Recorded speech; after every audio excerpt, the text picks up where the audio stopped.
আজ জানাবো পশ্চিমবঙ্গ দেশ এবং বিদেশের বাছাই করা গুরুত্বপূর্ণ 50টি তাজা সংবাদ।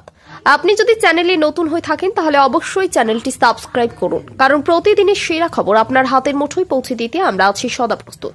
খবরের প্রথমেই দেখে নেব সংবাদ শিরোনাম।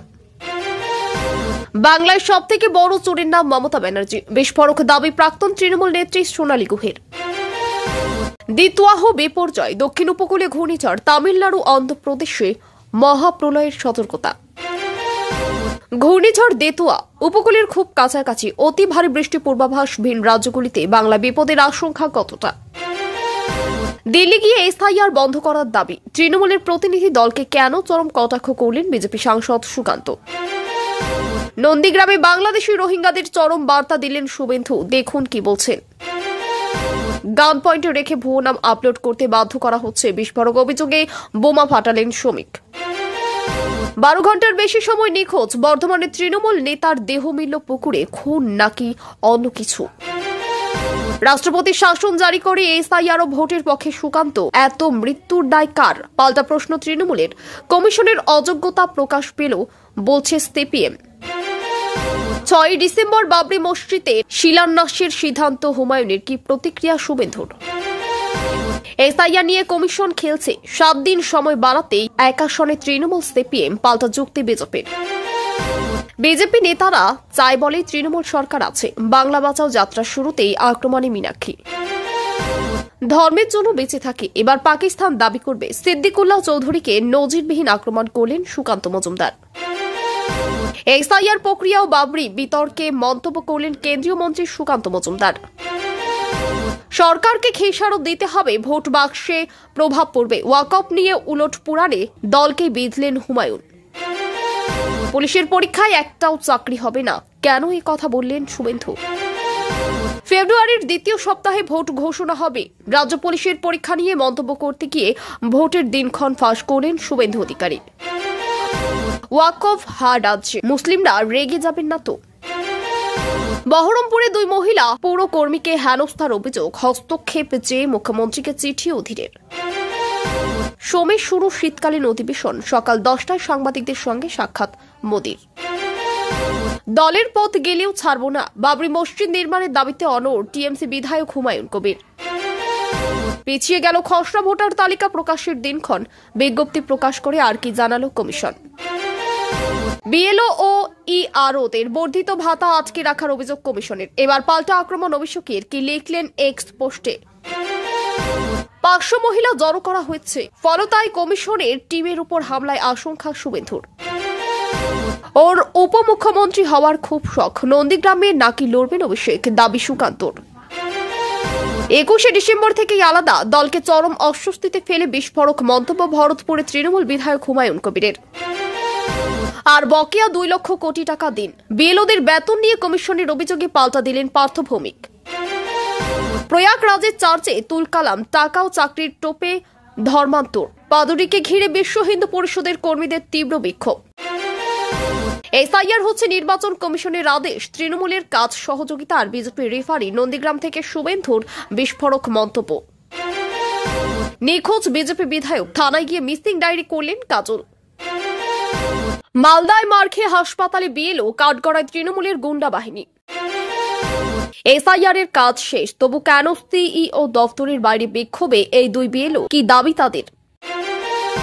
এই তো সবে শুরু, ভুয়ো ভোটার ধরতে বড় পদক্ষেপ, কমিশনের উদ্যোগকে সাধুবাদ শুভেন্দুর।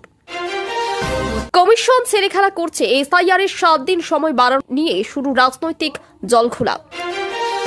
বিহারে মর্মান্তিক দুর্ঘটনা, নিয়ন্ত্রণ হারিয়ে 8টি বাইকে পিষে দিল ঘাতক ট্রাক, নিহত 5। তৃণমূল বিধায়কের বাবরি মসজিদ নির্মাণের ঘোষণা ঘিরে তুমুল বিতর্ক, ভিত্তিপ্রস্তরের দাবিতে ক্ষোভ বিজেপির। ফলতায় কমিশনকে আক্রমণ করতে জাহাঙ্গীরের 500 টাকার প্রমিলা বাহিনী। বনাঞ্চল উদ্ধারের নামে অসমে বাস্তুচ্যুত 1500 পরিবার, বেশিরভাগই বাংলাদেশি সংখ্যালঘু। প্রতি ট্রাক থেকে পুলিশ টাকা তুলে নিজের কাছে 2500 টাকা রাখে শুভেন্দু। এই মুসলিম ভাইয়ের কাঁধে হাত রেখে বাংলার মুসলিমদের বিরাট বার্তা দিলেন শুভেন্দু। সাইক্লোন দিতুয়া নিয়ে বড় আপডেট, কলকাতায় কতটা প্রভাব জানালো আবহাওয়া দপ্তর। 4 মাস পুরনো বিজ্ঞপ্তি দিয়ে মিথ্যা প্রচার, বিজেপিকে সরাসরি চ্যালেঞ্জ ছুড়লেন অভিষেক। বাংলা বাঁচাও যাত্রার মাঝেই বাম ছেড়ে তৃণমূলে চলে গেল 200 কর্মী, জানেন না সিপিএম। এসআইআর আবহে কোচবিহার সফরে মুখ্যমন্ত্রী, আগামী মাসে রাসমেলার মাঠে জনসভা। কেকেআর ছাড়া অন্য জার্সিতে মানাতো না, অবসরের পর রাসেলকে নয়া দায়িত্বে স্বাগত শাহরুখের। সীমান্তে চরম উত্তেজনা, সিঁদুর অভিযানে বড়সড় আঘাত পাকিস্তানে। ঘূর্ণিঝড় দিতওয়াহর তাণ্ডব, শ্রীলঙ্কার পাশে ভারত, শুরু হলো অপারেশন সাগর বন্ধু। 10 জনের মৃত্যু, তামিলনাড়ুতে ভয়াবহ বাস সংঘর্ষের কারণ কি? আচমকাই ভয়াবহ ভূমিকম্পের সম্মুখীন হতে পারে ভারত, ঝুঁকির মধ্যে কোন কোন রাজ্য, সামনে এলো ম্যাপ।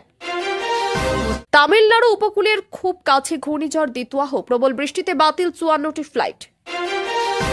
বউ চুরির চেষ্টা, চাঞ্চল্যকর ঘটনা সামনে আসতেই হুলস্থুল, পুলিশও দিশেহারা। যতক্ষণ হিন্দু সংখ্যাগুরু আছে ততক্ষণই সেকুলারিজম আছে, সিপিআইএমকে তীব্র আক্রমণ সুকান্ত।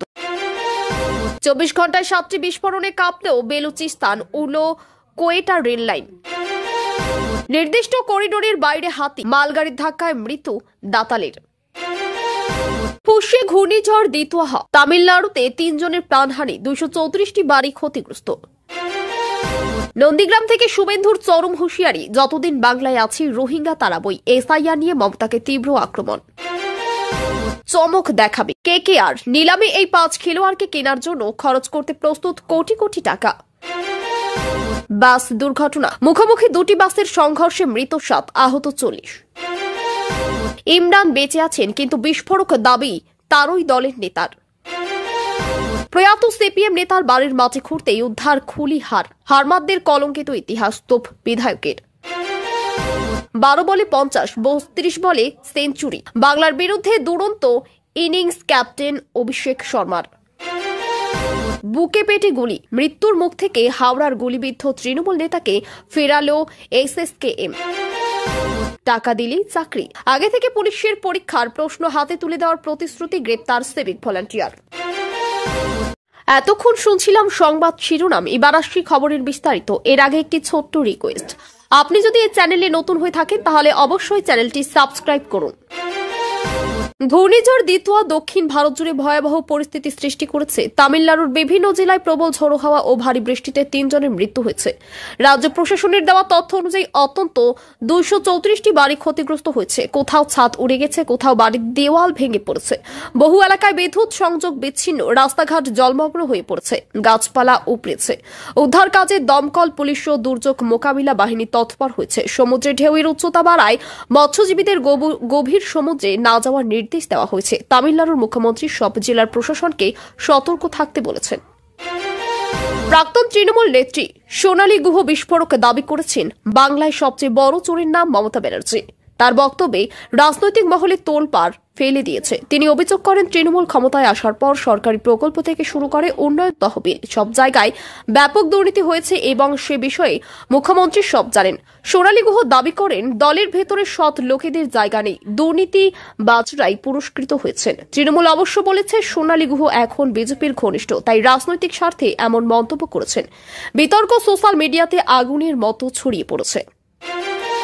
নন্দীগ্রামের শুভেন্দু অধিকারী প্রকাশ্যে সতর্ক করেন, বাংলাদেশি রোহিঙ্গাদের জায়গা বাংলায় নয়। তার দাবি, রোহিঙ্গারা রাজ্য অনুপ্রবেশ করে ভোটার তালিকায় ঢুকে পড়েছে এবং রাজনৈতিক দলগুলো তাদের ভোট ব্যাংক হিসেবে ব্যবহার করছে। তিনি বলেন, বাংলাদেশ থেকে আসা অবৈধ অনুপ্রবেশকারীরা বাংলার আইন শৃঙ্খলার ক্ষতি করছে, তারা যেখান থেকে এসেছে সেখানেই ফিরে যাওয়া উচিত। শুভেন্দুর বক্তব্য ঘিরে রাজনৈতিক উত্তেজনা তৈরি হয়। তৃণমূল বলছে বিজেপি ইচ্ছাকৃতভাবে বিভাজন তৈরি করছে, তবে স্থানীয় মানুষ স্বীকার করেছেন সীমান্ত এলাকায় অবৈধ অনুপ্রবেশের সমস্যা দীর্ঘদিনের। ফলতায় শুভেন্দু অধিকারী অভিযোগ করেন, নির্বাচন কমিশনের টিমকে ঘিরে হামলা হতে পারে। তার দাবি, এসআইআর নিয়ে ক্ষোভ বাড়াতে তৃণমূল 500 মহিলা জড়ো করেছে, যারা কমিশনের দলের উপর চাপ সৃষ্টি করতে পারে। শুভেন্দুর মতে, কমিশনের টিম যখন ভোটার তালিকা পরিদর্শনে যায় তখন তৃণমূল ইচ্ছাকৃতভাবে ভিড় তৈরি করে পরিস্থিতি উত্তপ্ত করার চেষ্টা করছে। তিনি বলেন, কমিশনের কর্মকর্তাদের ভয় দেখানো হচ্ছে যাতে তারা ভুল তালিকা নিয়ে কাজ শেষ করে। যদিও এই তৃণমূল অভিযোগকে বানোয়াট বলেছে, স্থানীয় প্রশাসন অতিরিক্ত পুলিশ মোতায়েন করেছে যাতে কোনো অপ্রীতিকর ঘটনা না ঘটে। সুকান্ত মজুমদার অভিষেক বন্দ্যোপাধ্যায়কে কটাক্ষ করে বলেন, উনি উপমুখ্যমন্ত্রী হওয়ার খুব শখে আছেন, তাই নন্দীগ্রামেই দাঁড়াবেন। সুকান্ত দাবি করেন, তৃণমূল বুঝে গেছে ভবানীপুর বা দমদমের মতো জায়গায় অভিষেকের জেতা কঠিন, তাই তাকে নন্দীগ্রামের মতো প্রতীকী আসনে দাঁড় করানোর পরিকল্পনা করা হচ্ছে। তিনি আরো বলেন, নন্দীগ্রাম মানুষের আন্দোলনের জায়গা, এখানে রাজনৈতিক অভিনয় চলবে না। তৃণমূল অবশ্য পাল্টা বলে, সুকান্ত ভয় পাচ্ছেন বলে অভিষেকের নামই গুজব ছড়াচ্ছেন। বিষয়টি দুই দলের মধ্যে নতুন রাজনৈতিক তর্কের জন্ম দিয়েছে। ভরতপুরের তৃণমূল বিধায়ক হুমায়ুন কবির আবারও বিস্ফোরক মন্তব্য করে নিজের দলকে চরম অস্বস্তিতে ফেললেন। তিনি জানান, 21শে ডিসেম্বর থেকে রাজনীতি আলাদা পথে চলবে, যা শুনে রাজনৈতিক মহলে জোর জল্পনা শুরু হয়েছে। তার ইঙ্গিত, তিনি হয় দল ছাড়বেন, নয়তো নিজের আলাদা রাজনৈতিক ভূমিকা ঘোষণা করবেন। দলের ভেতরে তার সঙ্গে বহুদিন ধরে দূরত্ব তৈরি হয়েছে। বিশেষত বাবরি মসজিদ নিয়ে মন্তব্যের পর তৃণমূল নেতৃত্ব তাকে নিয়ে বেশ বিব্রত। স্থানীয়দের মতে হুমায়ুনের বক্তব্য স্পষ্টভাবে ইঙ্গিত দিচ্ছে তিনি দলের নির্দেশ মানতে রাজি নন। তৃণমূল এখনও অফিসিয়ালি কোনো মন্তব্য করেননি। এসআইআর নিয়ে শ্রমিক ভট্টাচার্য বিস্ফোরক অভিযোগ তুলেন, গান পয়েন্টে ভোটার তালিকায় ভুয়ো নাম আপলোড করানো হচ্ছে। তার দাবি, বহু বিএলওকে ভয় দেখিয়ে চাপ দিয়ে ভুল তথ্য আপলোড করানোর চেষ্টা করা হচ্ছে। তিনি বলেন, কমিশন নিরপেক্ষ থাকলে সারা রাজ্যে 1 কোটি নাম বাদ পড়বে। শ্রমিকের ভাষায়, তৃণমূলের লক্ষ্য হল প্রকৃত ভোটারদের সরিয়ে ভুয়ো ভোটার রেখে দেওয়া। যদিও নির্বাচন কমিশন ও রাজ্য সরকার উভয়ই এই অভিযোগকে পুরোপুরি ভিত্তিহীন বলে উড়িয়ে দিয়েছে। তবে বিরোধীরা বলছে, বিএলওদের চাপের তথ্য তারা বহুদিন ধরেই পাচ্ছে। বর্ধমানের এক তৃণমূল নেতাকে 12 ঘন্টার বেশি সময় ধরে খুঁজে না পেয়ে পরিবারের থানায় অভিযোগ দায়ের করে। পরে তার দেহ বাড়ির কাছেরই একটি পুকুরে উদ্ধার হয়। মৃত ব্যক্তির শরীরে আঘাতের চিহ্ন ছিল কিনা তা নিয়ে পুলিশ তদন্ত শুরু করেছে। স্থানীয়রা বলেছেন, ঘটনাস্থলে যে অবস্থায় দেহ পাওয়া গেছে তা অত্যন্ত সন্দেহজনক। কেউ বলেছে এটি রাজনৈতিক খুন, আবার কেউ বলছে ব্যক্তিগত বিরোধের জেরেই অসুবিধা তৈরি হয়েছিল। তৃণমূল নেতারা দাবি করেছেন এটি একটি দুঃখজনক দুর্ঘটনা হতে পারে, তবে পুলিশ এখনো কোনো সিদ্ধান্তমূলক বক্তব্য দেয়নি। পরিবার অসঙ্গতি খুঁজে তদন্তে সিআইডি নামানোর দাবি জানিয়েছে। রাজ্যে এসআইআর এর অস্থিরতা নিয়ে এবার সরাসরি রাষ্ট্রপতি শাসনের প্রশ্ন তুললেন সুকান্ত মজুমদার। তিনি বলেন, এত মৃত্যুর দায় কার? তার দাবি, বিএলওদের মৃত্যু, মানুষের আতঙ্ক এবং প্রশাসনিক বিশৃঙ্খলা সব মিলিয়ে নির্বাচন কমিশন রাজ্য সুষ্ঠুভাবে কাজ করতে পারছেন না। বিজেপি দাবি করছে ভোট নিরাপদভাবে করতে হলে কেন্দ্রীয় হস্তক্ষেপ দরকার। তৃণমূল পাল্টা বলছে এটি কেন্দ্রীয় শাসন চাপানোর অজুহাত। সিপিএম বলছে এসআইআর এ নির্বাচন কমিশনের অযোগ্যতা পুরোপুরি প্রকাশ পেয়েছে। ফলে এসআইআর ইস্যুতে 3 দল 3 রকম অবস্থানে দাঁড়িয়েছে, তার বিরোধ বাড়ছে আরও তীব্রভাবে। তৃণমূল এবং সিপিএম একসঙ্গে কোনো বিষয় একমত হওয়া বিরল, কিন্তু এসআইআর সময়সীমা বাড়ানোর দুই দলই এবার একসুরে নির্বাচন কমিশনের উদ্দেশ্যে অভিযোগ তুলছে। তাদের দাবি, কমিশন ইচ্ছাকৃতভাবে খেলার রাজনীতি করছে। 7 দিনের অতিরিক্ত সময় দেওয়া মানে আরও বিশৃঙ্খলা বাড়বে, আরও ভুল হবে, আরও আতঙ্ক ছড়াবে। তৃণমূল বলছে কমিশনের এই সিদ্ধান্ত মানুষের বিভ্রান্তি বাড়াবে। সিপিএম বলছে কমিশন বুঝতেই পারছে না মাঠে কি বিশৃঙ্খলা চলছে। অন্যদিকে বিজেপি বলছে এই দুই দলের অভিযোগ দেখাচ্ছে আসলে দোষীদের ভয় বেড়েছে, কারণ এসআইআর এগুলেই ভুয়ো নাম ধরা পড়বে। এ নিয়ে রাজনৈতিক ভাঙন গাথা আরও প্রবল হচ্ছে। কেন্দ্রীয় মন্ত্রী সুকান্ত মজুমদার এসআইআর প্রক্রিয়া ও বাবরি বিতর্ক দুই দিকেই তীব্র মন্তব্য করলেন। তিনি বলেন, এসআইআর নিয়ে রাজ্য যে বিশৃঙ্খলা তৈরি হয়েছে তার জন্য সম্পূর্ণ দায়ী রাজ্য সরকার ও নির্বাচন কমিশন। তার অভিযোগ, প্রকৃত ভোটারদের নাম দিয়ে ভুয়ো নাম বজায় রাখার চেষ্টা চলছে। বাবরি ইস্যুতে তিনি বলেন, তৃণমূলের কিছু নেতা অযথা ধর্মীয় বিষয়ে উস্কানি দিয়ে পরিবেশ নষ্ট করছেন। সুকান্ত মনে করেছেন রাজ্যের রাজনৈতিক পরিস্থিতি এখনও এমন অবস্থায় পৌঁছেছে যে এসআইআর এর সঠিক বাস্তবায়ন ছাড়া সুষ্ঠু নির্বাচন সম্ভব নয়। তার বক্তব্যে উত্তেজনা বাড়লেও তৃণমূল এটিকে রাজনৈতিক নাটক বলে দাবি করছে। ওয়াকফ নিয়ে কেন্দ্রীয় আইন পরিবর্তন ও নবান্নের অবস্থান বদলে যাওয়া নিয়ে তৃণমূল বিধায়ক হুমায়ুন কবির দলকেই বিঁধলেন। তিনি বলেন, সরকারকে এত খেসারত দিতে হবে, ভোট বাক্সে এর প্রভাব পড়বে। তার মতে সংখ্যালঘু সমাজ ওয়াকফ সম্পত্তি নিয়ে অত্যন্ত সংবেদনশীল, আর নবান্নের এই সিদ্ধান্তে তারা অসন্তুষ্ট। হুমায়ুনের দাবি, বিষয়টি ঠিকভাবে সামলানো হয়নি, ফলে সংখ্যালঘু ভোটে বড় প্রভাব পড়তে পারে। রাজনৈতিক মহলে আলোচনা বাবরি ইস্যুতে যেমন তিনি দলের বিরুদ্ধে গেছেন, ওয়াকফ নিয়েও তিনি একইভাবে তৃণমূলকে অস্বস্তিতে ফেলেছেন। দলীয় নেতারা স্পষ্টই জানিয়ে দিয়েছেন এটি তার ব্যক্তিগত মত। শুভেন্দু অধিকারী পুলিশ পরীক্ষা নিয়ে মন্তব্য করতে গিয়েও ভোটের সম্ভাব্য দিনক্ষণ ফাঁস করে ফেললেন। তিনি বলেন, ফেব্রুয়ারির দ্বিতীয় সপ্তাহেই ভোট ঘোষণা হবে, যদিও নির্বাচন কমিশন এখনো কোনো তারিখ জানায়নি। শুভেন্দুর এই বক্তব্যে রাজনৈতিক মহলে জোর চর্চা শুরু হয়েছে। অনেকেই বলছেন বিজেপি হয়তো কেন্দ্রীয় সূত্রে আগে থেকেই ধারণা পেয়েছে। শুভেন্দু দাবি করেন, এসআইআর এর কাজ সময় মতো শেষ হলে ফেব্রুয়ারিতেই নির্বাচন হবে। তার বক্তব্য অনুযায়ী রাজ্য সরকার ভোট পিছিয়ে দিতে চাইছে, কারণ এসআইআর পুরোপুরি শেষ হলে বহু ভুয়ো নাম বাদ পড়বে। তৃণমূল অবশ্য বলছে শুভেন্দু মিথ্যে তথ্য ছড়াচ্ছেন। বহরমপুরে 2 মহিলা পুরকর্মী হেনস্থার অভিযোগে মুখ্যমন্ত্রীকে চিঠি দিয়েছেন অধীর চৌধুরী। অভিযোগ অনুযায়ী পৌরসভায় দায়িত্ব পালন করতে গিয়ে 2 জন মহিলা কর্মীকে কর্মরত এক পদাধিকারী অশ্লীল কথাবার্তা বলেন এবং হাতচালাও করার চেষ্টা করেন। ঘটনায় তারা পুলিশের কাছে অভিযোগ করেন, সঠিকভাবে দায়ের করা হয়নি বলে দাবি করেন। অধীর এই ঘটনায় ক্ষুব্ধ হয়ে মুখ্যমন্ত্রীকে চিঠি লিখে তৎক্ষণাৎ তদন্ত এবং অভিযুক্তের বিরুদ্ধে কঠোর ব্যবস্থা নেওয়ার দাবি করেছেন। স্থানীয়দের মতে পৌরসভা এলাকায় বহুদিন ধরে কর্মীদের উপর চাপ ও অমানবিক আচরণের অভিযোগ রয়েছে। তৃণমূল বলছে অভিযোগ সত্য হলে ব্যবস্থা নেওয়া হবে। বাবরি মসজিদ ইস্যুতে আবারও সরব হলেন তৃণমূল বিধায়ক হুমায়ুন কবির। তিনি বলেন, দলের পথ গেলেও বাবরি মসজিদ নির্মাণের দাবিতে আমি অনড়। তার বক্তব্য, এটি তার ধর্মীয় অধিকার এবং তিনি এর জন্য যা করার দরকার হোক করবেন। তৃণমূলের নেতৃত্ব তার ভেতরে অনেকেই বলছেন হুমায়ুন কবির ইচ্ছাকৃতভাবে দলকে অস্বস্তিতে ফেলেছেন এবং রাজনৈতিকভাবে নিজেকে আলাদা করে তুলতে চাইছেন। বিতর্কে সাধারণ মানুষও বিভক্ত। কেউ বলছেন তিনি অকপট, কেউ বলছেন নির্বাচনের আগে ধর্মীয় উত্তেজনা ছড়াচ্ছেন। স্থানীয় প্রশাসন এলাকায় বাড়তি নজরদারি চালাচ্ছে। এসআইআর বিতর্কে এবার নতুন অভিযোগ সামনে আনল নির্বাচন কমিশন। তারা দাবি করেছে বিএলও ও ইআরওদের বর্ধিত ভাতা রাজ্য সরকার ইচ্ছাকৃতভাবে আটকে রেখেছে। কমিশনের মতে মাঠ পর্যায়ের কর্মীরা অতিরিক্ত কাজ করেছেন, কিন্তু তাদের প্রাপ্য টাকা সময় মতো দেওয়া হচ্ছে না। এই অভিযোগ সামনে আসতেই অভিষেক বন্দ্যোপাধ্যায় তীব্র পাল্টা আক্রমণ চালান। তিনি লেখেন, কমিশন মিথ্যা তথ্য ছড়াচ্ছে, ভাতার টাকা আটকে রাখে কমিশনই, রাজ্য নয়। অভিষেক আরও অভিযোগ করেন, কমিশন জনগণকে বিভ্রান্ত করছে এবং নিজের ব্যর্থতা ঢাকতে রাজ্যের উপর দোষ চাপাচ্ছে।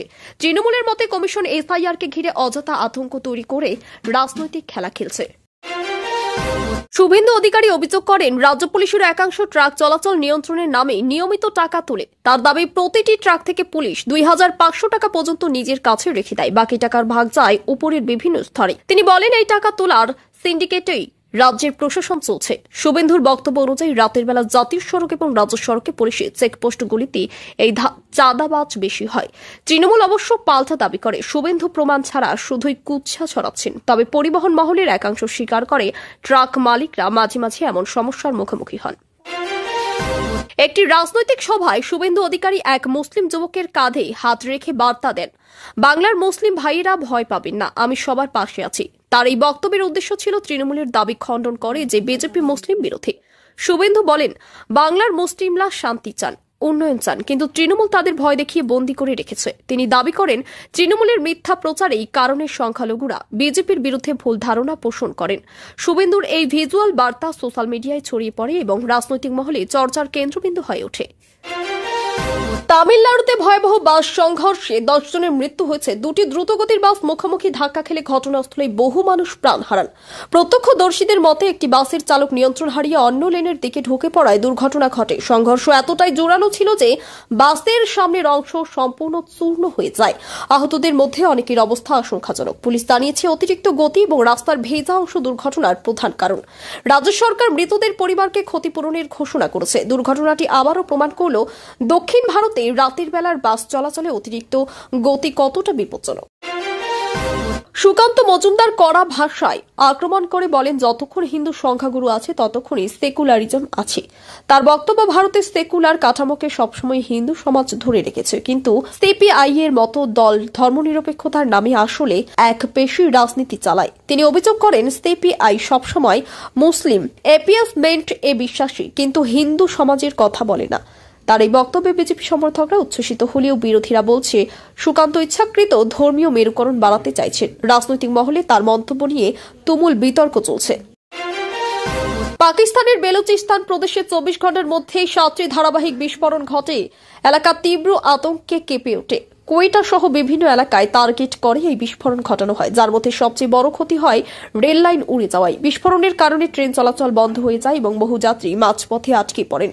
কোনো জঙ্গি সংগঠন দায়িত্ব না নিলেও স্থানীয় প্রশাসন অনুমান বিচ্ছিন্নতাবাদী সংগঠনগুলি সরকারি পরিকাঠামোকে লক্ষ্য করে হামলা চালাচ্ছে। ঘটনাস্থলে সেনা ও বোম স্কোয়াড পৌঁছে তদন্ত শুরু করেছে। সিসিটিভি ফুটেজ এবং মুভমেন্ট ট্র্যাকিং এর মাধ্যমে হামলাকারীদের খোঁজ চলছে। কোয়েটা দীর্ঘদিন ধরে বোমা বিস্ফোরণের কেন্দ্রে, ফলে নিরাপত্তা আরও বাড়ানো হয়েছে। নন্দীগ্রাম থেকে শুভেন্দু অধিকারী ফের কড়া বার্তা দিলেন, যতদিন বাংলায় আছে রোহিঙ্গাদের তাড়াবই। তার অভিযোগ, রাজ্য সরকার রোহিঙ্গা অনুপ্রবেশকারীদের আশ্রয় দিচ্ছে এবং ভোটার লিস্টে ঢুকিয়ে রাজনৈতিক লাভ তুলছে। এসআইআর নিয়ে তিনি মমতা বন্দ্যোপাধ্যায়কে সরাসরি আক্রমণ করে বলেন, ভুয়ো নাম রক্ষা করতেই মমতা এসআইআর এর বিরুদ্ধে। শুভেন্দু অধিকারী দাবি, এসআইআর কঠোরভাবে চালু হলে অত্যন্ত 1 কোটি ভুয়ো নাম বাদ যাবে এবং তৃণমূলের ভোট ব্যাংক ভেঙে পড়বে। স্থানীয় মানুষদের উদ্দেশ্যে তিনি বলেন, নন্দীগ্রাম আন্দোলনের মাটি, এখানে রোহিঙ্গাদের জায়গা নেই। তার বক্তব্যকে কেন্দ্র করে রাজনৈতিক উত্তেজনা বৃদ্ধি পেয়েছে। ভয়াবহ বাস দুর্ঘটনায় 7 জনের মৃত্যু এবং অন্তত 40 জন আহত হয়েছেন। দুটি যাত্রীবাহী বাস বিপরীত দিক থেকে দ্রুত গতিতে আসার সময় মুখোমুখি সংঘর্ষ ঘটে। এই মর্মান্তিক দুর্ঘটনা প্রত্যক্ষদর্শীরা জানান, একটি বাস চালক নিয়ন্ত্রণ হারিয়ে হঠাৎই সোজা বিপরীত লেনে উঠে যায়, যার ফলে সংঘর্ষটি অত্যন্ত ভয়ঙ্কর হয়। আহতদের দ্রুত হাসপাতালে নিয়ে যাওয়া হয় এবং কয়েকজনের অবস্থা গুরুতর বলে জানা গেছে। পুলিশ জানিয়েছে, অতিরিক্ত গতি, কুয়াশা এবং রাস্তার পিচ্ছিল অবস্থায় দুর্ঘটনার প্রধান কারণ। স্থানীয় প্রশাসন মৃতদের পরিবারকে আর্থিক সাহায্যের আশ্বাস দিয়েছে। প্রয়াত এক সিপিএম নেতার বাড়ির ভেতর মাটি খুঁড়তেই পাওয়া গেল খুলি ও মানুষের হাড়, আর তা ঘিরে শুরু হয়েছে তীব্র রাজনৈতিক বিতর্ক। স্থানীয় তৃণমূল বিধায়ক দাবি করেছেন, এটি হারমাত বাহিনীর অতীতের কলঙ্ক। সিপিএম এর সন্ত্রাসের ইতিহাস আবার সামনে উঠে এলো। ঘটনাস্থলে ফরেন্সিক দল এসে নমুনা সংগ্রহ করেছে। হাড়গুলির বয়স কত, কিভাবে মৃতদেহটি এখানে আসলো তা জানতে বৈজ্ঞানিক পরীক্ষা চলছে। সিপিএম এই অভিযোগকে রাজনৈতিক প্রতিহিংসা ও প্রোপাগান্ডা বলে উড়িয়ে দিয়েছে। তবে সাধারণ মানুষের মধ্যে প্রচুর কৌতূহল তৈরি হয়েছে, কারণ বাড়িটি বহু বছর ধরে বন্ধ অবস্থায় ছিল। পুলিশ বলেছে, এটি হত্যা নাকি পুরনো দাফন, সব দিকই খতিয়ে দেখা হবে।